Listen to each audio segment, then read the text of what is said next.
Hey there, I'm Sarah Zarella, a portrait and wedding photographer and your host for Wedding Secrets Unveiled. This is a podcast where we cut through the complexity of wedding planning, leaving you with everything you need to know directly from the industry experts. If you want to simplify your wedding planning while having fun, of course, you came to the right place. Join me while I guide you through your planning, starting from your engagement to your big day when you say, I do. After photographing for over 20 years, I am sharing with you tips and tricks to cut through the excess noise. Because I believe from the moment you said yes, your planning experience should be a magical time in your life. Here you'll find episodes that are fun, stress-free, and straight to the point with a fresh, honest take on the reality of what you really need to know about planning your perfect day. Let's dive in. Welcome back to Wedding Secrets Unveiled podcast, friends. So today I have the owner of DEP Creative, David Price, back on. He was just on a previous episode a few weeks back. He has recently joined the team of Exquisite Events, which we will actually have them coming on in a couple of episodes from today. Today, we'll be talking with David about how you can walk into your venue or a unique event space that may not be a traditional venue, but it's where you're getting married, and how you can conceptualize and take it from the bare bones or just the regular ballroom that you see and elevating it to the design space of your dreams. Regardless of your budget, this is the episode for you. We give you tips and tricks and unveil a lot of secrets about what to do with your blank canvas to create the design space of your dreams. If you haven't tuned in to David's first episode with us, definitely do so. He is a wealth of knowledge. So even if you are not thinking about design for your wedding just yet, this is definitely an episode for you. He has so many interesting points to share with you. Well, welcome back to Wedding Secrets Unveiled podcast, friends. I am your host, Sarah Zarella, and welcome back, David. Thank you. I am so happy to have you sitting in front of me again. You were on one of our previous episodes, and we said on that day that you will come back and share some more knowledge with our listeners. And here we are. What I was thinking that we would talk about today for our listeners was a little bit about what does one do, right? Like you get engaged, you're ready to plan your wedding, but what does one do or understand about how to take their space or their venue and make it customized to themselves and, look beautiful the way you see images or the way you go to your friends' weddings or events. So I was hoping, David, that you can help our listeners be an educated consumer and understand what they can do to a space or how do they even begin to do that. And also, too, obviously for the people who do hire professionals like yourself, understanding what you're going to do with them. I think they start out with you have to think about what type of wedding you want to have. Is it a formal? Is it casual? Is it just a fun party? Is it, all the ceremony to it, as in first dance, cake cutting, all that stuff? You got to figure out your style, and then if you're not a wedding venue style, you're not a Rose Cliff bride, you're not a Ocean Cliff bride, you want something really unique. There's so many venues out there, if you're creative enough, that is a blank slate, that you can really hire people to help you decorate, or you could help do it yourself on, like the VFWs, like a barn. Barns are really hot right now, so that's a lot of places have barns, but a gymnasium. And so there's lots of things that think outside the box. And sometimes when you think outside the box, your cost is less for the venue, but don't think about all the decor you have to put in to make it a usable spot. I think you just nailed it on the head. I mean, obviously, there's two paths that someone can take, right? They can go to the AKA wedding venues, right? And here locally, we have those beautiful mansions in Newport. We have country clubs. I mean, you name it, no matter where you're at. I'm sure anybody who's listening can kind of run off the typical venues, right? So you have that. But then you also have the out-of-the-box scenarios where it could be a personal residence, right? It could be a rented Airbnb. That's been popping up a lot, at least in this area. I have a lot of couples that are having a nice, small, intimate wedding at an Airbnb that they've rented, but now they have to transfer the space into something unique to themselves. Like you talked about the firemen's halls, or actually, funny enough, for me, which we'll talk about a little later in the show, I actually had my, I guess you can call it rehearsal day, right? The day before I got married, we invited everybody that we invited to our wedding to a clam bake. And it was at the Fireman's Hall locally where I lived. And the reason why we ended up there was because it was the only place that was going to allow us to dig like the pit for the clam bake in the actual ground. Other venues, when we called them, they said, absolutely not. You cannot dig a hole and do a clam bake. So we ended up at the Fireman's Hall that had a beautiful view over the water, the best view in at least my town, and had the lawn that I could dig the hole. But it was a Fireman's Hall. It's not the most ideal looking location, but I knew what I could do with that. So someone who's listening right now, like you said, start thinking about outside the box places, because that's the other path you could go. You could start picking places that are not cookie cutter, not that there's anything wrong with that, but doesn't have the actual event space. Or for our listeners, and David knows this already, we have our own Dan Phillips, who's getting married this year, and he has picked a gymnasium to get married in. So that's going to be a very unique space that we could talk about too. It's basically just thinking, where else can you go? But like you said, you can save on those venues, but then you're actually putting money into decor. So for me, speaking of personal experience, I rented the Fireman's Hall for, how much do you think I rented it for? Just take a guess. $150 plus a cleaning fee of $200 probably. Oh, all right, close. $99. Yeah. And you had to use their bar. Correct. 99. So you're right. It was about $150 because it was $50 for the bar, like minus whatever we serve for alcohol, but $50 for have someone there to serve alcohol. I was like, wow, this is a steal, right? Exactly. So let's take this. Like let's start with, taking our listeners now through the process. So like you said, you have to figure out what you want to do first, what type of event you want. Yes, and especially if you go to a venue that is not a wedding venue, you have to be really willing to educate the hall, the people who run the gymnasium, because they don't do that all the time. I did a wedding at a VFW, and I said, I'm bringing in tables. Why? We have 8-foot banquet tables here. Why do you need tables? Well, I wanted round tables because I wanted to put nice linens on it. So you have to really be careful not to insult them, but you have to really educate them along the line, along the design path to soften the blows. As in, my VFW hall looks perfectly fine. Yes, for a bingo game. right. But not for a wedding. Right. And also, too, when you are thinking outside the box to different locations, see what they have on site, too, what you can work with. Like you just mentioned, you said that the VFW that you were working with, they had the banquet tables, which for our listeners who don't know, those are the long rectangular tables, and you wanted to bring round. Where the Fireman's Hall that I was at, they had the round tables. So, and they had these ugly chairs. So there was that, too. Exactly. But a true clam bake could call for that. Bingo. Yeah, I had a bingo sign. And Fair. so that but you have to, and also you have to realize how long of time are they going to give you for setup to transform that space. Can you get in the day before, or do you have to come in on Saturday morning? I know the VFW, we had to go in Saturday morning because they had their weekly fish fry on Friday night, and we couldn't get in there. But it was catered by one of the best caterers companies in Rhode Island at that point. Right. So, it doesn't have to be down and dirty. It can also be an elevated event, but at a unique space.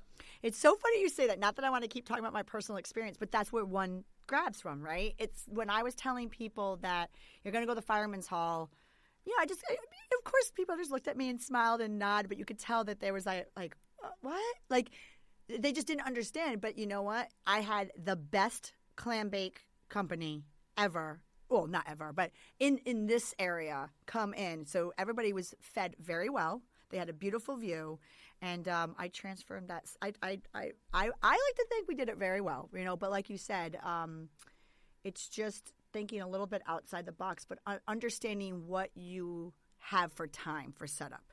Like, for example, people with tents, sometimes most tents would have to be set up a few days prior. So you do have access to that space.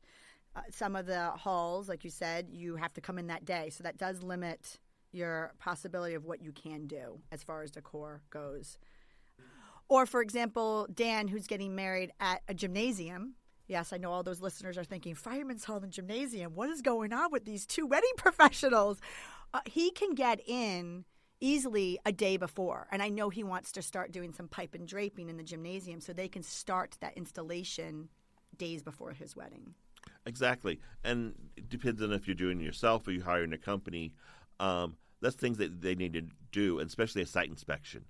If you want to do draping at the gymnasium, whoever's going to do the draping needs to come in and see the hanging points, see if they can do the tension wire, see how they can drape it to give you the best look that you possibly need, what style you're looking for. Those companies can come in and completely take that ceiling of that gymnasium and put fabric in it. But it's not just limited to fabric. You do Chinese lanterns. You can do small Christmas tree lights. There's a lot of variety of things that you can do in a non-traditional wedding space. And also, too, David, even a traditional wedding space. Dan and I just did a wedding back in December, and the mother of the bride actually was in production theater, so she understands the visuals. Sometimes this is really hard for people who don't have a creative mind to understand what they can do, and sometimes it's not. But she was very opinionated about the space. She wanted to hang stars, like big, large paper stars from the ceiling.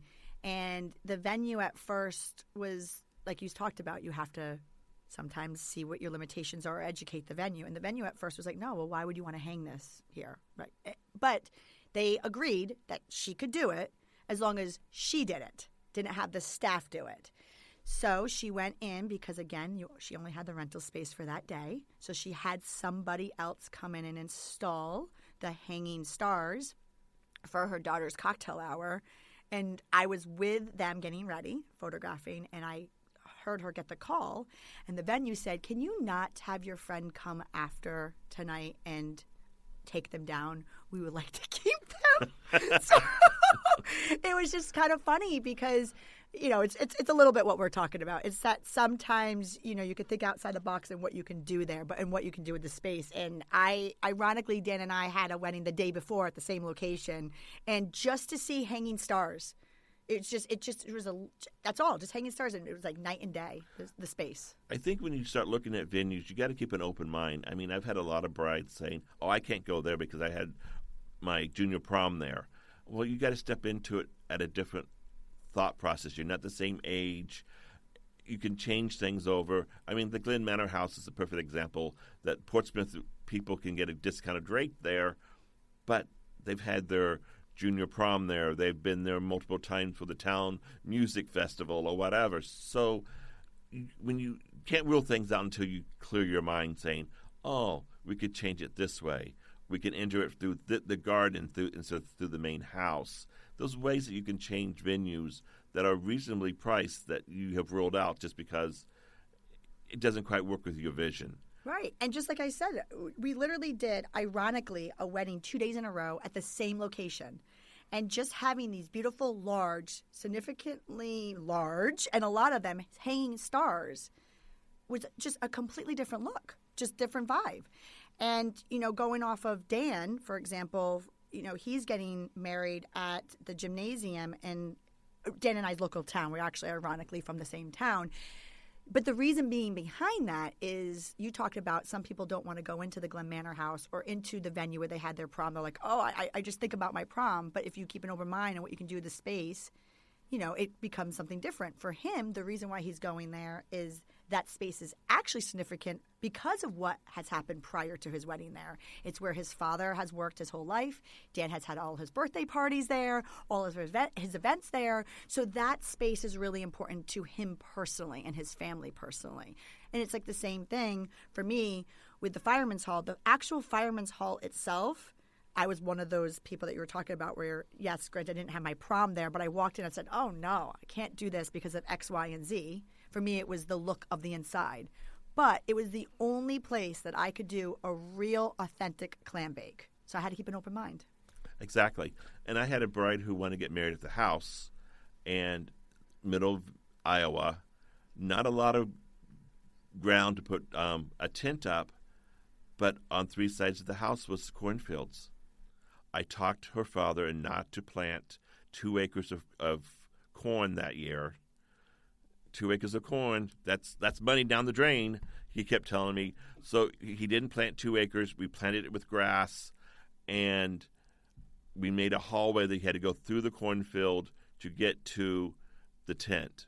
So anything's possible if you have a big vision and you start planning and begging the father not to plant 2 acres of corn. Fair. He must have loved you. Obviously a wedding, you see dollar signs, let alone you're taking his income away, David. Okay, so step 1, have a vision, figure out not so much a vision, but have an idea, right? Is it a sit-down dinner? Or do you want to do a clam bake? Or buffets? Is it a station? Are you just looking for a great party? Or are you into the first dance and the bridesmaid speech and the mother-father's dance, the cutting the cake, all that process? I mean, all that stuff takes space. Or if it's just a big party and you just want to have hors d'oeuvres and an open bar and lots of dancing. So you really got to figure out what you want your space to be. Is it the ceremony and the reception and an after party? What is your vision of the day flow? It will help you also choose your venue. And before we go off at step 2 to think about, going back to step 1, I just thought of something when you were saying, is it the ceremony? I am talking right now with a couple, and they are going back and forth to me about what their day is going to look like. They're going to be getting married later this year. It's going to be a weekday. It's going to be a very small, intimate ceremony. And they are looking for a Airbnb to rent for the day that has obviously a nice outdoor backyard because that's where they envision getting married, but they're also looking to make sure that the living room space is pretty too, because if it rains, that's going to be their backup. So it's just, it's just interesting that you said think about what your day is. For them, it was the ceremony. That's what's important to them. They're literally just going to have 20 people. They're going to have a ceremony, and they're going to bring me in to be their photographer to capture the ceremony, and then everybody's just going to have a cocktail, and then everybody's going to head home, and then we're going to take some pictures of just the 2 of them. It's just going to be an intimate ceremony. But their space they're looking at is out of the box, just trying to think about what can they do with transferring, not transferring, but you know what I mean, like decorating an outdoor space and an indoor space, flipping it, being able to flip it. Yes. So what's step 2 now of thinking about what to do to a space and how to understand what you can do? How many people? And what is your budget? Budget. Budgets. That's the downside of everything. And how do you want to use your budget? Is the space more important? Is the food more important? You don't care about the food or the space. You want this band. You want a 12-piece orchestra because you want to dance. You want a rock and roll band. I mean, it really depends on, are you a foodie? You don't care about dancing. You want a 6-course dinner. If you do that, you make sure it's a small group, because I've tried that 6-course dinner with 150 people, and it doesn't go well. It's just because some people are not foodies. They don't appreciate the whole process. But you have to have a really conversation with your groom, your bride, the parents. What is the final goal of the day, the evening, that you really wanted to achieve? So it really varies. My nephew, she it took me a long time to talk to her about she did not want the ceremony at the same place as the reception. Okay.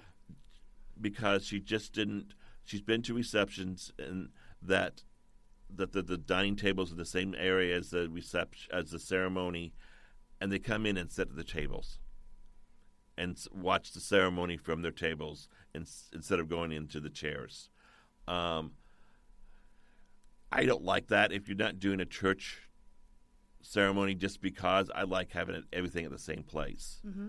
So I finally talked her into doing a drape between the ceremony and the reception area in the barn, because that way I could keep people away.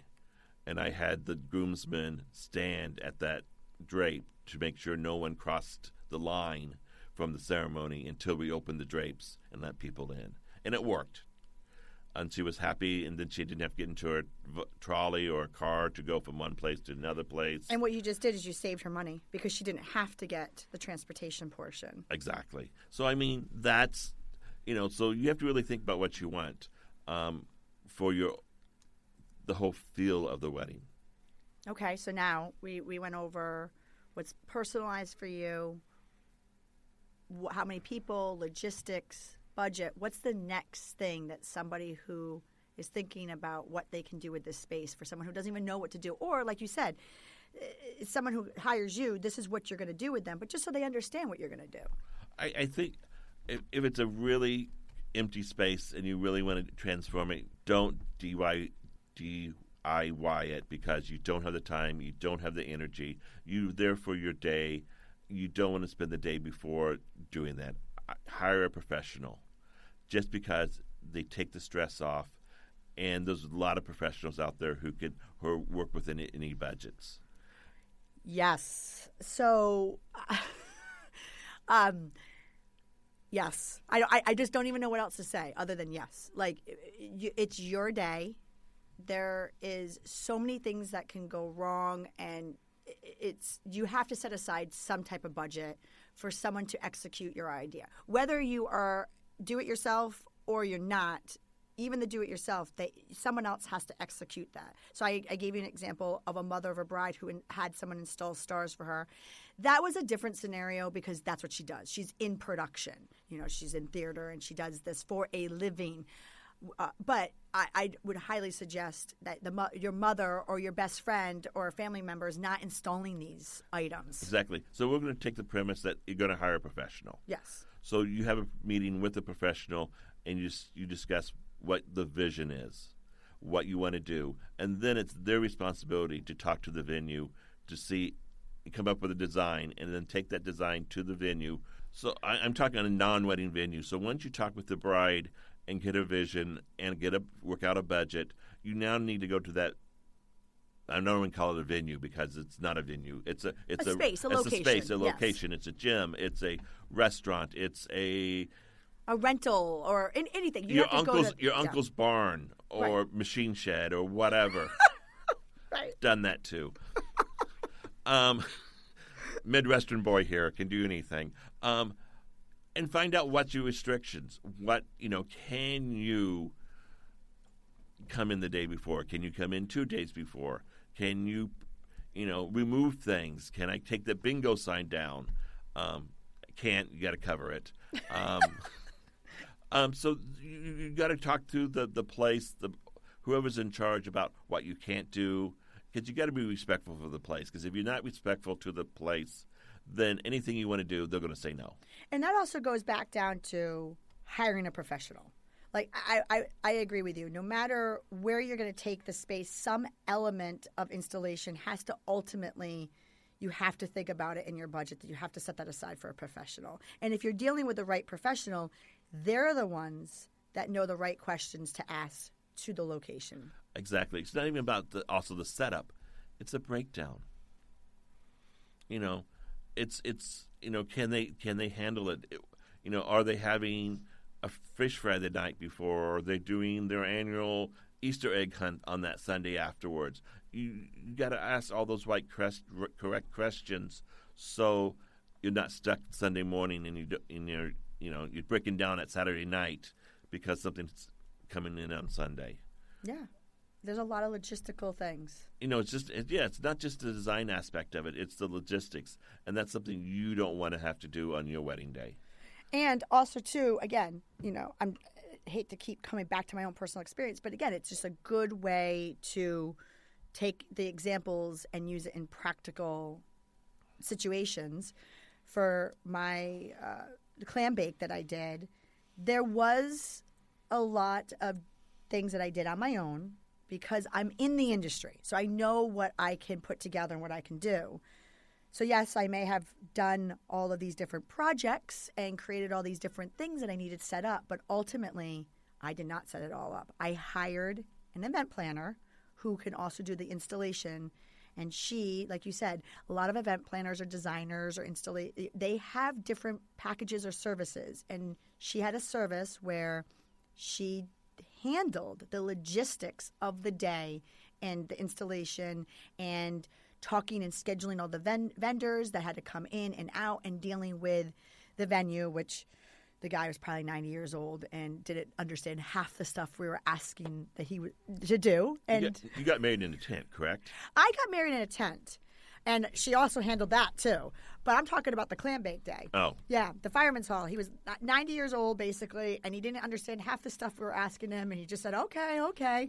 Obviously, no help. He was just very friendly, allowing us to use the space. But someone had to do the logistics. But yes, I got married in a tent, and that was a whole other day of stuff that needed to happen. And I used Exquisite Events, and there was a ton of installation, and you name it. That's a whole other podcast, though.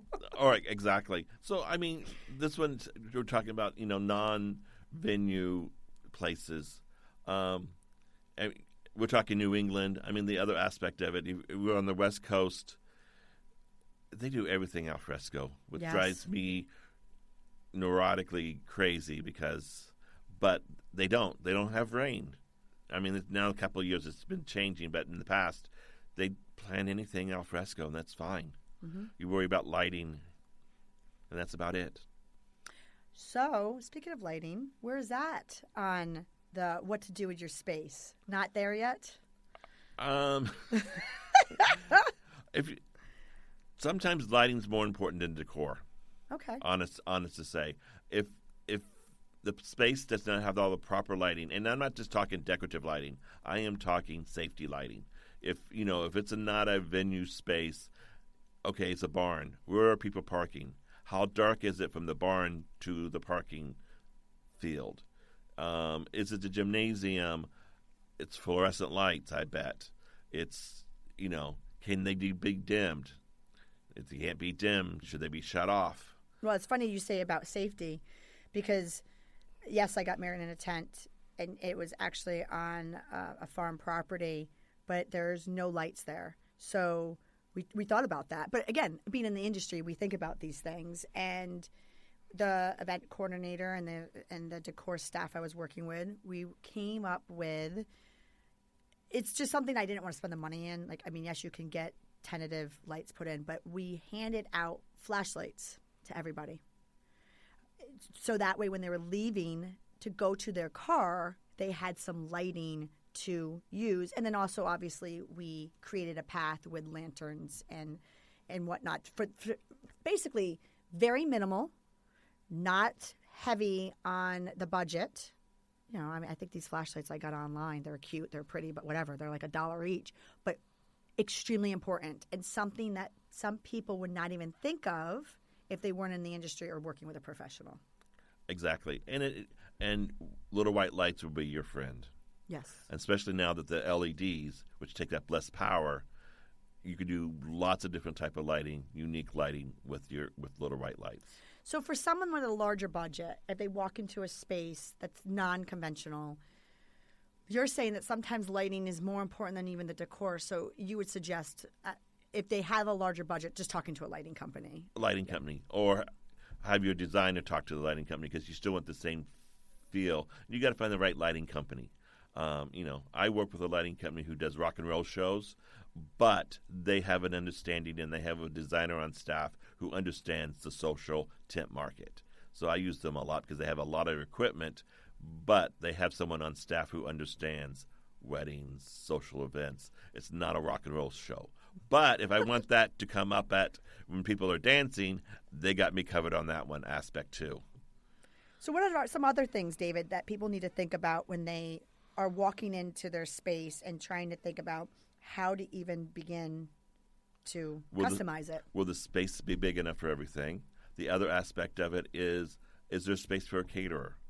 Is there in the business we call it front of house and back of house, what people see and what people don't see. Well, if it's a catered affair, you have to have some place for them to park their trucks, be able to cook or warm, unless it's a cold menu, unless they're bringing things pre-cooked in.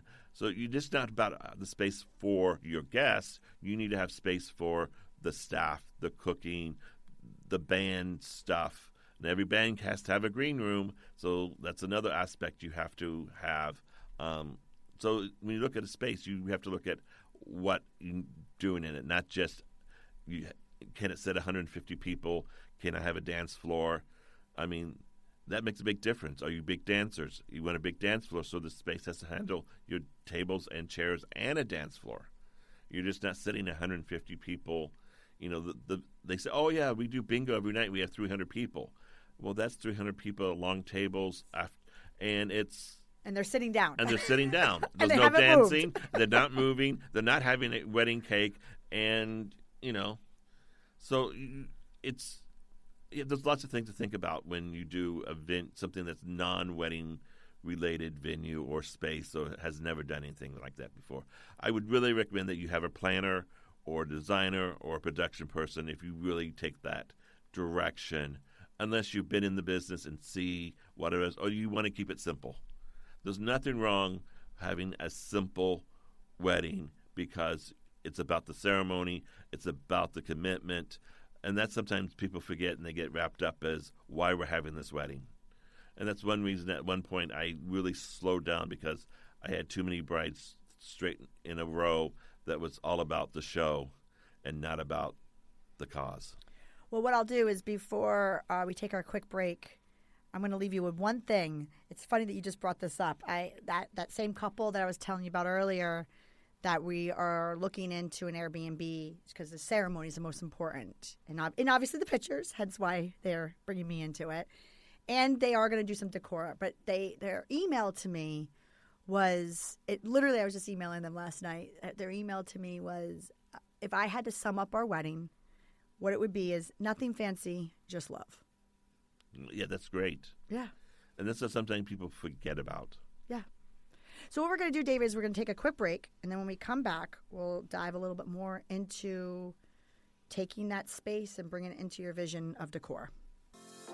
I appreciate you being here. And hey, if you like what you're hearing, I encourage you to check out our website at sarahzarella.com.